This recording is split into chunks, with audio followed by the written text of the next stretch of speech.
Hi, you're listening to This Is Not Your Practice Life. I'm your host, Macy Renee, and we are going on a journey together, my friends. I'm a certified life and emotional intelligence coach. And if you really want to step into your highest self, there are a few non-negotiables you're going to have to learn, and I am just the person to help you do it. No matter your past, I'm here to help you create a more fulfilling future. So stick around with me. Not only will I teach you how to navigate your brain's daily mind drama, but I'll help you actually understand your mind, your emotions, why you do the things you do, and why others do the things they do. Most importantly, I'll help you build the self-awareness skills to create whatever results you want. It's never too late to change the trajectory of your life.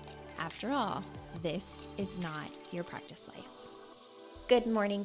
Welcome back to another episode of This Is Not Your Practice Life podcast. My name is Macy. For all the new listeners that are here, welcome to the podcast. And for anybody that is returning, welcome back. You know I love to have you and I love to see you return. Okay, before I get into today's topic, I do want to make a quick announcement because for my ladies, if you have been waiting for my next freebie, your opportunity to get coaching for free, I want to invite you into my newest freebie. Now, what I'm going to do is put a link in the show notes because if you're not on my email list or you're not on my social media already, you probably missed the announcement and I wouldn't want you to miss out. All you have to do is click that link, read the little description, watch the little video, make sure it feels like it resonates and you're in the right place. And if it does, I encourage you to sign up. I've got some surprises coming down the pipeline. I've got announcements of what you will get to engage in and participate in. And then I've got some surprises as well. And I'm so excited for all of it. So just make sure you check the show notes. There will be a link so that you can sign up for the freebie if it resonates with you. It's women of all ages, okay? Now, this being said, I want to talk about self-esteem today. And it's a perfect topic to talk about because if you join the freebie, we're really going to be starting with the way that you think about yourself, your self-confidence, and what we call an emotional intelligence, your self-regard. So if confidence is a struggle for you, if you have a hard time kind of just knowing who you are or what you want, or you question yourself a lot, you're not sure if you can trust yourself, you compare yourself to a lot of other women or different people, you constantly get down on yourself and maybe don't feel like you're good enough, or you just have all of these limiting beliefs, I highly encourage you to enroll in the freebie. It's going to kickstart so much work around this area and it'll be very valuable to you. So let's talk today about causes of low self-esteem. And I think this is really important because I think this is really common for a lot of people, women especially. Like when I meet women that, sign up for coaching, a lot of times the biggest thing we're working on is how they think of themselves and their confidence. And lack of self-esteem, lack of self-confidence comes from a multitude of places or reasons, and we're going to talk about some of those today. So one of the things that can really hinder someone's confidence or what they think of themselves is if they've grown up in a household where they weren't really praised or emotionally taken care of or recognized or seen by their caregivers. And I just want to say this, that you could have or have had really great parents growing up and really love them and care for them and adore them, and yet they didn't necessarily provide you with the emotional and mental nourishment that you needed to feel well fulfilled and well-rounded as an adult. And it's not of anything usually intentional from our parents. It's usually that either their parents didn't provide it for them, or they've never experienced it even in their adulthood. They've never taken charge of building this skill within themselves. And the ultimate takeaway from this is you cannot give something that you do not have. So, if you grew up really questioning yourself all the time and you didn't really feel like you ever received praise or an outpouring of love or validation, or never really felt like you were sure or certain of yourself or your decisions because maybe your parents weren't able to provide that, or maybe they questioned everything that you did or critiqued everything you did, or made it feel like often what you were choosing or doing or who you were growing into wasn't necessarily approved upon or good enough. Sometimes, again, it's if they didn't have it, if they didn't show themselves the same amount of self-love, they couldn't have given it to you. And that's why if you're struggling with this, whether you have children or not, one of the most selfless, loving things you could ever do for yourself is work on your self-confidence, work on your self-esteem, work on, again, in emotional intelligence, we refer to this as your self-regard. It's such an important thing to work on within yourself because it really is the gateway of all of the things you say to yourself. And you've probably heard this, but biblically we say life and death is in the power of the tongue. In the spiritual realm, people with manifesting will often say what you speak, you become. And so there's all of these phrases, and whether it's from just mindset and personal development or a religious spiritual kind of affiliation or whatever, the purpose and point is that what you think and what you say becomes materialized, and it's super, super important. So if you have these thoughts about yourself that aren't good internally, whether you're saying them out loud or not, they are often showing up in your reality. They're showing up in how you carry yourself. They're showing up in your energy. It's showing up. And it will show up in how you feel and transpire. It's like a domino effect, right? And so maybe these skills were never taught to you, but if you're an adult, it is your responsibility to change that, because it is the most selfless, loving thing that you can do for yourself to turn inward and build up that self-esteem. It's not only going to serve you in your life super, super well, but it's going to trickle down generations if you have instilled this in you. Because if you don't build it in you, you cannot pass on something that you do not have.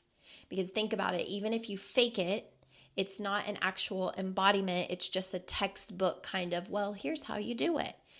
You really have to learn how to embody it in order to teach it.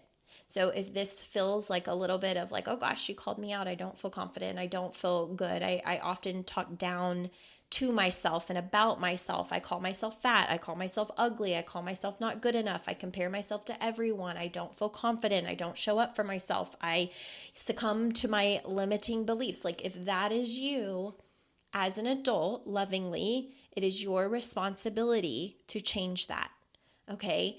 And you working on that within yourself is going to not only give you so much of your power back, but it really is going to energetically, emotionally, mentally, physically impact generations after you. And should you choose that you're never going to have kids, right? It's just going to impact the people around you. We all know someone in our life that radiates light and confidence, and what oftentimes we are drawn to them. And usually if we're revolted by someone who carries themselves in a really confident manner, it's usually because it highlights something that we feel we're lacking and we don't feel worthy of being in their presence, or we feel very triggered by being in their presence because we feel that they are on a different level than we are. And so I just want to encourage you that if any of this resonates, that rather than running from the work, you really lean into the work, okay? And sometimes even the work is just forgiving our parents and our caretakers for not having the skill and not doing the work to help themselves that would have in turn really helped us, okay? But you can be the cycle breaker. Another thing that can impact self-esteem is, if you've really struggled in school, this is a big one for kids, like if they have, learning disabilities, or if they just don't feel like they fit in with the crowd. Like a lot of times our school years are very challenging years. It's whenever the ego within us really becomes present and known. Like think of schoolgirl age, that those middle school kind of years where it's so challenging because everybody's looking at one another, oftentimes comparing one another, judging one another, and it can really be a hard time to be alive. I know when I was this age, things felt pretty challenging for me. I definitely wasn't the popular kid in class. I was very studious and just a good kid, and teacher's pet is how a lot of people probably would have described me. And I wanted so badly to fit in, but I also didn't want to get in trouble because I wanted to please the adults around me. And so finding my way was challenging. And I can remember feeling a lot of insecurities and thinking at times I wasn't good enough. And especially like whenever, the pretty girl in class, or the person that I perceived as the pretty girl in class, got all the attention from the boys or whatever, it oftentimes created a lot of inner what's the word I'm looking for? Like I second guessed myself a lot. I second guessed how I showed up. I overanalyzed everything that I wore and what I looked like all the time. And so, especially if you already have this and then people comment or treat you differently or are mean to you, it can really impact your self-esteem. And so sometimes the work around that is healing that inner child stuff that we have carried on, maybe even into our adulthood. And we can often recognize if we have carried some of this into our adulthood, if there's people that we remember from like middle school or high school or whatever that, we're like, ugh, gross. Like if we still have poor reactions, if we were to see that person out and about, then oftentimes it could reflect something that maybe we have been harboring or holding on to, and we have not really allowed ourselves to dig that up and heal it. So it's just something to be aware of. Something else that can cause, a lower self-esteem is if you're constantly under a lot of stress, if it feels like it's ongoing stress, whether this is financial collapse or troubles or, relationship issues. Like if you are in a relationship with someone who is, again, not speaking life into you, or they're always making comments, or, you really feel maybe belittled by them, or just not supported in the relationship, this can impact self-esteem as well, because ideally our partners are our biggest cheerleaders. In a perfect world, that's kind of what we desire, right? We are very tribal people as humans. So if we are in what is supposed to be a very loving, safe, supportive relationship, and that's not the experience we're having with our partner, then oftentimes it will affect our self-esteem, and for multiple reasons, right? Sometimes that self-esteem is impacted because it's even asking ourselves maybe, why am I putting up with this? Why am I tolerating this? I see and feel that it's not right, but I don't know why I am allowing it, or I don't know why I have a hard time speaking up or advocating. I don't know why I can't stop people pleasing. I don't know why I allow this treatment. Things like that can also impact our self-esteem. So it's not even the direct stimuli itself, whether that's a partner or family member or friend or whatever. It can literally be that our self-esteem is impacted because it doesn't align with who we want to be and the behavior we want to tolerate, and yet here we are tolerating it. And so it can impact our self-esteem in the sense of like, girlfriend, what are you doing? It would be like me asking myself, like, Macy, what are you doing? Why are you tolerating this? Why do you think that this is okay? Why, what's going on with you where you are not using your backbone or speaking up for yourself or being willing to feel the emotions that feel uncomfortable while you advocate for yourself, things like that. Okay, another thing that can impact self-esteem is just poor treatment from people we love. So this can be partners, this can be parents, it could be bosses, it could be the extent of being in abusive relationships, right? Very toxic relationships. That can be with anybody. Oftentimes, if we have people beating us down or, really belittling us or who we are or what we're working towards, that will impact our self-esteem as well. And then also, if you have struggled mentally or emotionally for a while, if you feel like you have debilitating anxiety, or, if you struggle with depression from time to time, when it feels like your brain is fighting against you, when you just want your brain to work normally, you just want to wake up without anxiety, you want to wake up without feeling the lulls or the lows, it can feel really hard to feel confident or optimistic that things are ever going to get better. And so if you're in this position, I feel for you. And I also believe that it's very possible to equip yourself with as many tools as possible to pull yourself out. It might not be perfect, and there might still be days of struggle. I don't think that our humanness really ever goes away, but I do think that there are things we can put in place that make it manageable. So things like hiring a therapist and going to a therapist or counselor, or hiring a coach and working with a coach, learning mindset tools, listening to personal development or podcasts, learning how your mind works and how to manage your mind, learning emotional intelligence and how to equip yourself on an on an emotional skill level. All of those things are super, super helpful for those mentally and emotionally debilitating days or weeks that we can sometimes find ourselves in, whether it's circumstantial or not.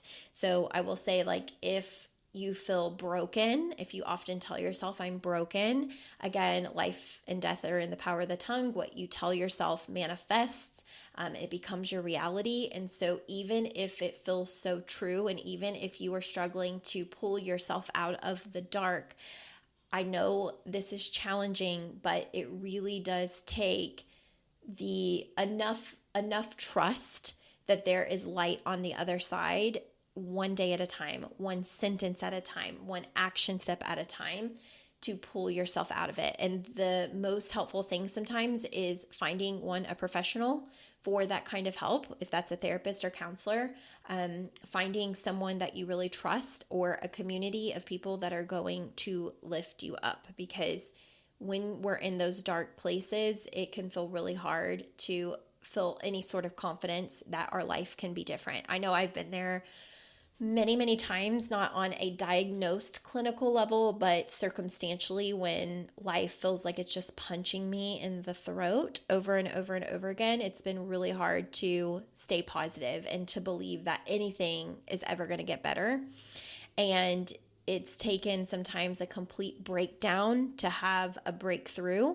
But ultimately, what has gotten me out of those really, really dark holes that I thought I would never get out of is trusting, literally trusting that there would be a better day in the future, and taking action to pull myself out of it. Because again, here's the thing. If you think about parents who didn't equip themselves and weren't able to help themselves, they couldn't help us. They couldn't be what anybody else needed, because they didn't even know how to take care of their own needs.